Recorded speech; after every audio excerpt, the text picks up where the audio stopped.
right, it's 10 to 6 here, if that focuses. Headed to the last property today. The last property is one-time cut for a client who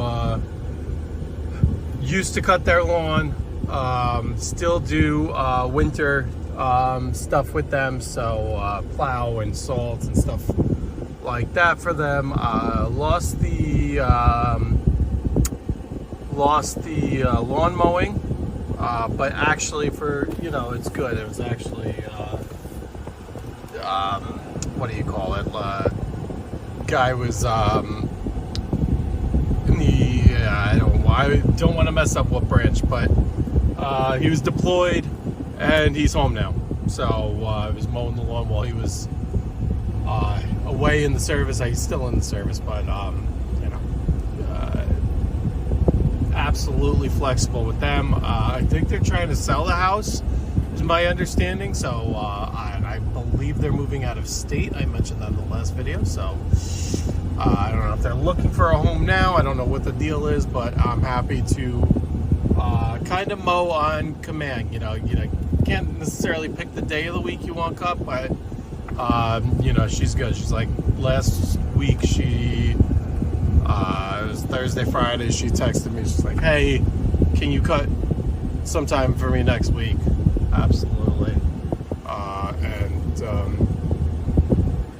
we'll get them in today. It's about 10 minutes away from where I was. So a lot of huge properties here. Luckily, her property, although I guess in terms of total acreage, she has a decent amount, but her property's on the backside of the backside of her property is a cliff. So she really only has like a half an acre to mow. Not bad. I am going to use the Toro though. I want to use the V-Ride more. The problem is, some of these lawns just aren't the best, and it's just a recipe to tear up the mower. Especially, got a lot of rocks, got a lot of little obstacles where the deck needs to be lifted, and the V-Ride, it's not as easy to lift that deck while mowing as it is when you're just sitting down. I mean, I don't know if these yards do you justice. That's at least a 3-acre yard when you're at the back. These are just big grass.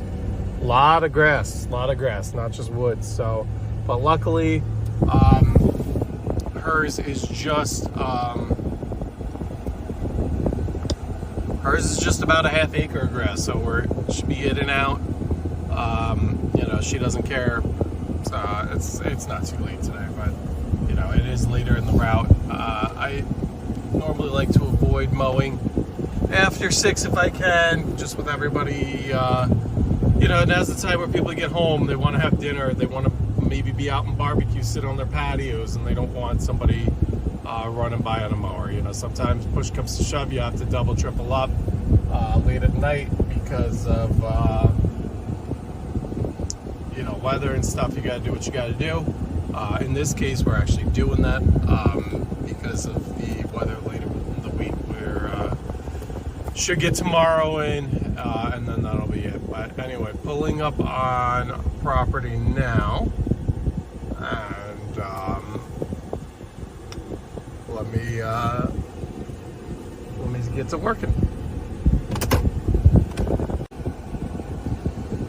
All right, returning back from that property. 6:40 now. I think I got there about 6, so 40 minutes, a little longer than I'd like. It was, but it's fine. They've been such good clients over the years that it was a little more overgrown than I had thought.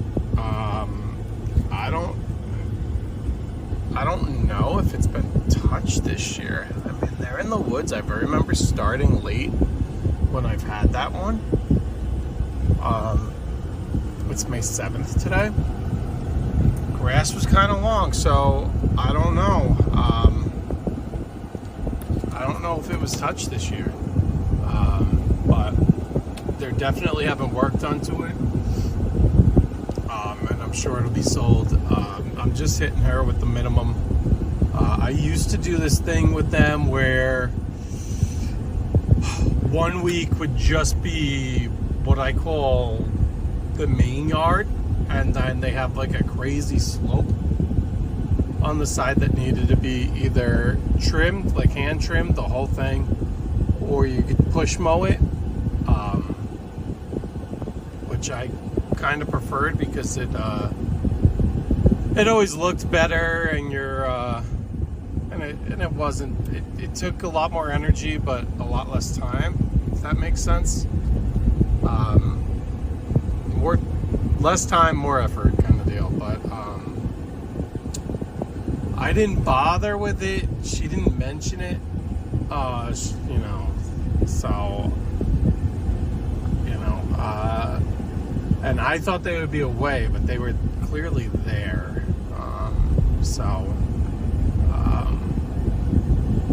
You know, if she wants me to come back, I'm not going to come back this week. She wants me to come back and cut it again. The second time I'll come and I'll include, or I'll charge, but I'll do the push mow part. Actually, I got to get the push mower fired up because I need it on like 3 properties now. So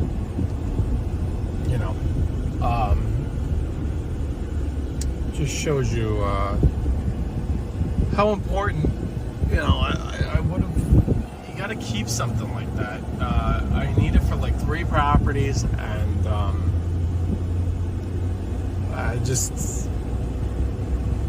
I'm losing time. Time is tough, I just got to get the time to get the garage apart to get that. But let's see, who do we got here for Tally? But I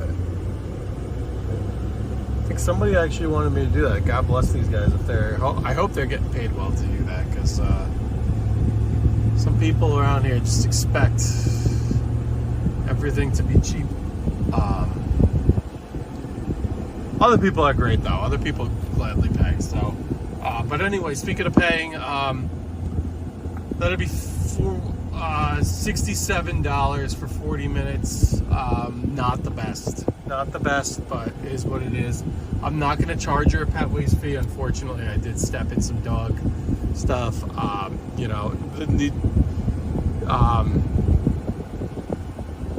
Should I? Yes, but in all fairness, I didn't go over the changes in the new contract this year. So I rather just it's been a great business relationship over the years. There's been plenty of winters and stuff where they paid like a prepaid seasonal and it's barely snowed. So it doesn't, whatever, I'll wash my shoe off. It's not the worst thing in the world.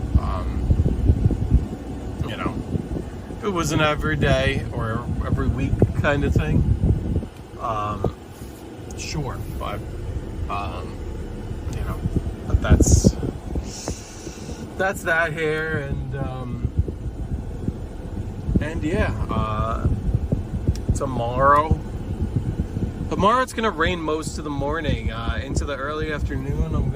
When I get home from my other work, I'm going to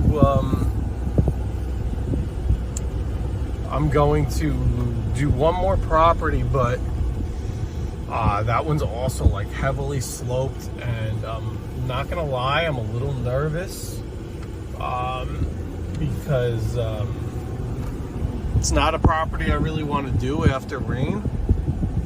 But at the same point, it's been growing like crazy that it needs to be done. So I'm gonna bring the big trailer. I have more than enough room to turn around. That's you gotta go in, gotta go out kind of deal. One way in, one way out. That's what I mean. But I have enough room to turn this whole rig around in there.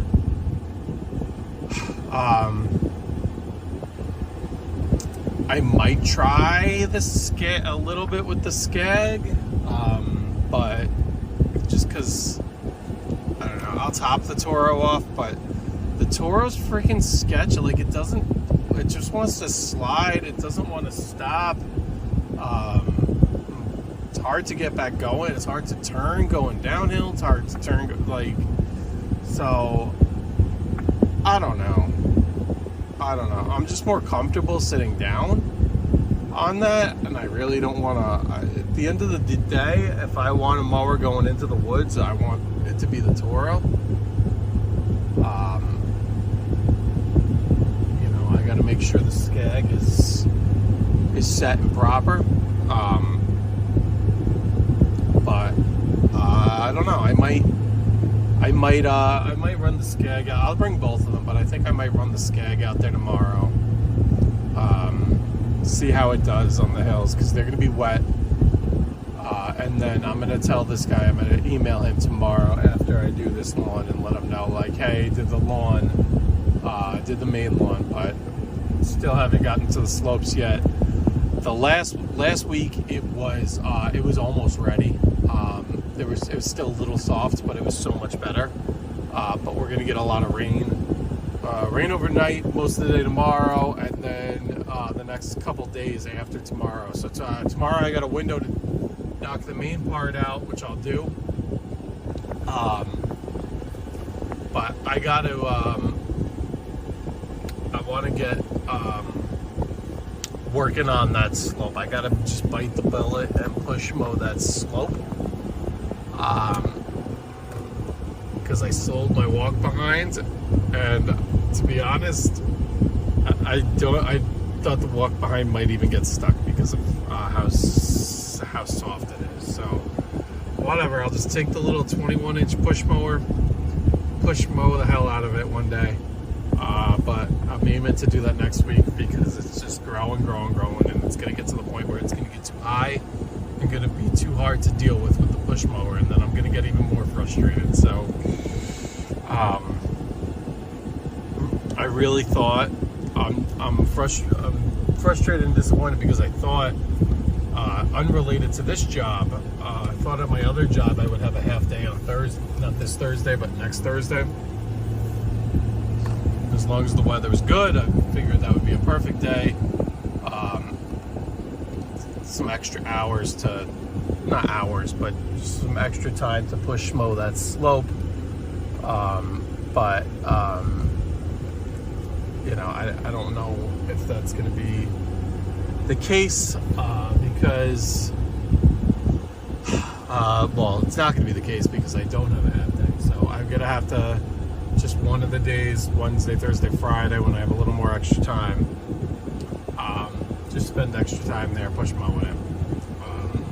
And it is what it is. And even if I leave like a section that I normally do, just in the interest of time, but I don't think I priced that accordingly. For a regular lawn, I priced it fine, but just I kind of envisioned using the walk behind at a 48-inch swath. I priced that slope with that, and then I ended up selling the walk behind, which I'm very happy I did. But I don't know. I think I mispriced that there, which you win some, you lose some. So it's just